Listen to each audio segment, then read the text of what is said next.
common belief in personal training and even strength coaching is that you need to keep changing things around to avoid the body adapting or getting used to the training. Now, that is not 100% accurate or not 100% not true. For example, look at the Bulgarian Olympic weightlifters. They pretty much do the same thing over and over and over again for years. Snatch, clean, jerk, front squats. You look at Dorian Yates. Dorian trained using the same exact program for all the years he was Mr. Olympia. So yes, variation to some degree is, let's say, good and will give some people better results, whereas some people don't need as much variation and might actually get worse results when you have lots of variation, especially in the form of exercise changes. Now you have to understand that each neurotype requires various levels of variations.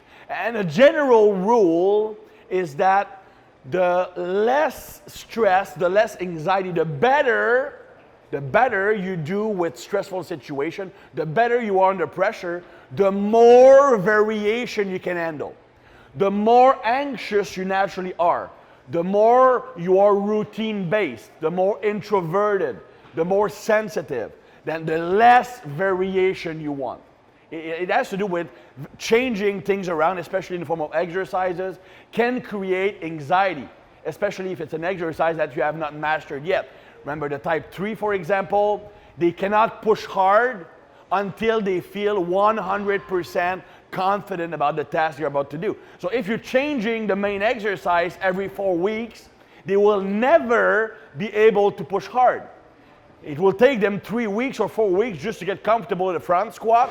Then once they start to be somewhat comfortable, you have them switch to a back squat, boom, anxiety goes up again. Increasing cortisol and that stuff. So you have some types who actually don't need variation and some who do need it. Now the types who need the most variation are the types 1B and the types 2A. The 1B are those who have high level of acetylcholine and high level of confidence and competitiveness. They are the greatest natural athletes. These are the guys who can learn new skill very easily. The guys we love to aid because they are good at pretty much every new sport they try out. They start playing hockey, then they're going to be good in 2 weeks. They start playing golf, within a few sessions they swing like pros. These are the natural athletes. They are naturally explosive, naturally fast because of the high acetylcholine level. These guys need a lot of variation, especially in the form of exercises. On top of that, because of their high level of acetylcholine, they can easily transfer the gains made from one exercise to the another. So for example, these guys will get stronger on a front squat and their back squat will automatically go up. Now, if someone has a lower level of acetylcholine, they won't have the same capacity to transfer those strength gains.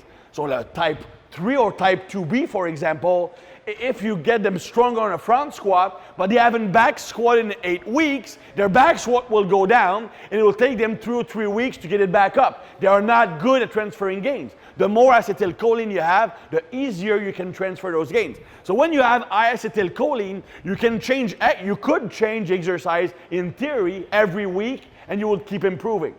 People with low acetylcholine, so they are not good at multitasking. They have bad short-term memory.